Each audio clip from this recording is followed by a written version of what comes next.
Hello friends, तो आज हम देखेंगे प्रमुख भारतीय उपग्रह जो लूसेंट का है। मतलब लूसेंट का ही एक सारांश समरी का टाइप का है। देखते हैं प्रमुख भारतीय उपग्रह। आर्यभट्ट को 19 अप्रैल 1975 को पूर्व सोवियत संघ मतलब रूस ना आर्यभट्ट को 19 अप्रैल 1975 को पूर्व सोवियत संघ के बैकानूर अंतरिक्ष केंद्र से ना प्रक्षेपित किया गया था। कब? तो 19 अप्रैल 1975 को ना पूर्व सोवियत संघ के बैकानूर अंतरिक्ष केंद्र। कहाँ? तो बैकानूर अंतरिक्ष पूछता है ये कौन सा अंतरिक्ष केंद्र था? बैकानूर अंतरिक्ष केंद्र से इसको प्रक्षेपण किया गया था 1975 में। इसका यान क्या है? मतलब इसका प्रक्षेपण यान है इंटर कॉस्मोस प्रक्षेपण यान। इसका यान का नाम क्या है? इंटर कॉस्मोस प्रक्षेपण है। इंटर कॉस्मोस प्रक्षेपण यान द्वारा पृथ्वी के निकट वृत्तीय कक्षा में 594 किलोमीटर की ऊंचाई पर पृथ्वी के निकट वृत्तीय कक्षा में 594 किलोमीटर की ऊंचाई पर इसे प्रक्षेपित किया गया था। भास्कर 1 पहला प्रायोगिक पृथ्वी पर्यवेक्षण उपग्रह कौन है? था भास्कर 1। प्रायोगिक पृथ्वी पर्यवेक्षण उपग्रह कौन है? था भास्कर। प्रायोगिक पृथ्वी पर्यवेक्षण उपग्रह कौन है? भास्कर 1। भास्कर 1 को 7 जून 1979 को पूर्व सोवियत संघ के प्रक्षेपण केंद्र बैकानूर से इंटर कॉस्मोस प्रक्षेपण यान के द्वारा प्रक्षेपित किया गया था ना। यानी भास्कर 1 को कब? तो 1979 में। याद रखना है ना। आर्यभट्ट को 1975 19 अप्रैल 1975 को आर्यभट्ट। भास्कर 1 को 1979 में पूर्व सोवियत संघ के प्रक्षेपण केंद्र बैकानूर से इंटर कॉस्मोस प्रक्षेपण यान से ही, मतलब आर्यभट्ट को ही इंटर कॉस्मोस प्रक्षेपण यान से भी और भास्कर 1 को भी इंटर कॉस्मोस प्रक्षेपण यान से प्रक्षेपित किया गया था।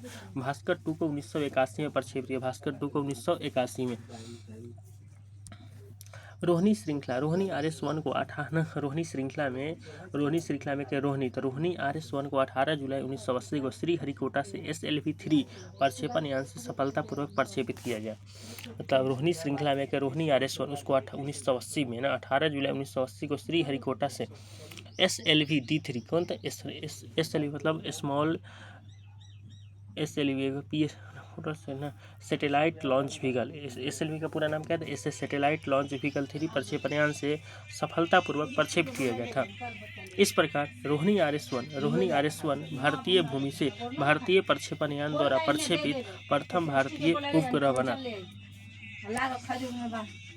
रोहिणी RS-1 जो है ना भारतीय भूमि से भारतीय प्रक्षेपण यान द्वारा प्रक्षेपित प्रथम भारतीय उपग्रह बना। प्रायोगिक संचार उपग्रह एप्पल। प्रश्न एप्पल क्या है? तो प्रायोगिक संचार उपग्रह। एप्पल क्या है? तो प्रायोगिक संचार उपग्रह। एप्पल जो है ना भारत का पहला संचार उपग्रह है जिसे भू-स्थैतिक कक्षा में स्थापित किया गया था ना।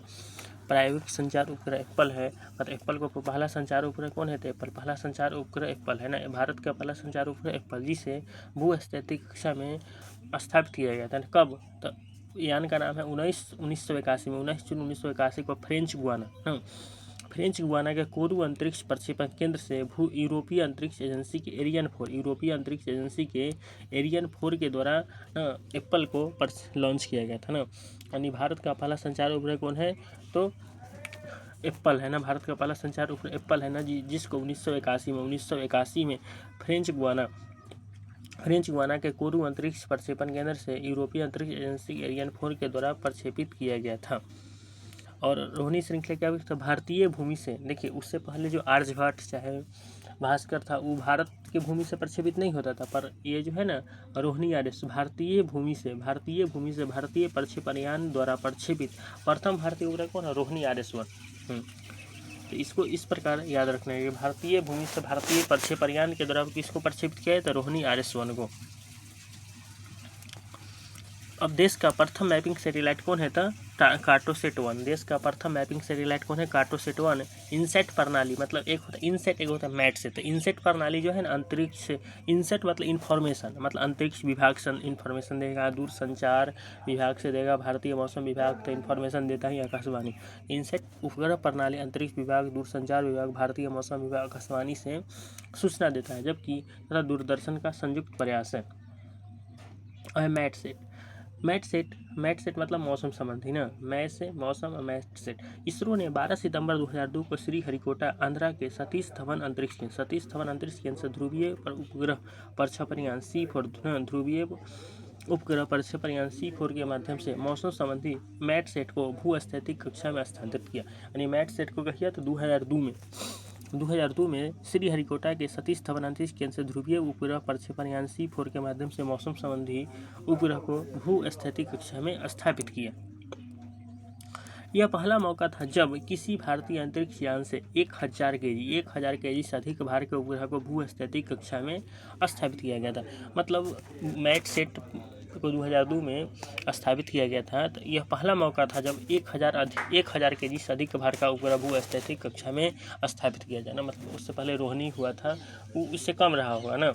पर ये जो है ना क्या मैटसेट 1000 केजी से अधिक भार के उपग्रह वाला पहला उपग्रह बना प्रक्षेपण। इसका अंतरिक्ष यान का याद रखना है। प्रक्षेपण यान क्या था? तो C4। प्रक्षेपण यान क्या था? C4।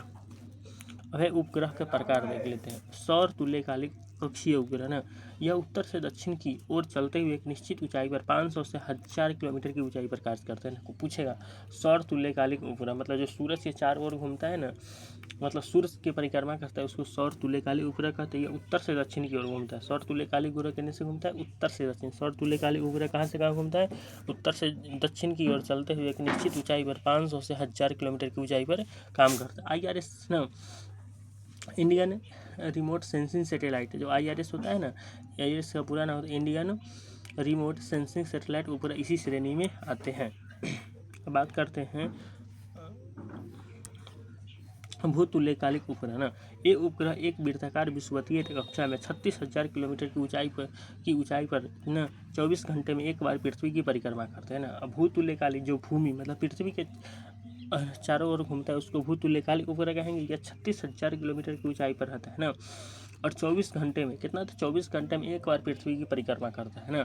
और इनसेट उपग्रह इसी में आता है, जो इन्फॉर्मेशन जो उपग्रह देता है इनसेट, यह सब इसी में आता है। अब हम नेक्स्ट वीडियो में मिलते हैं।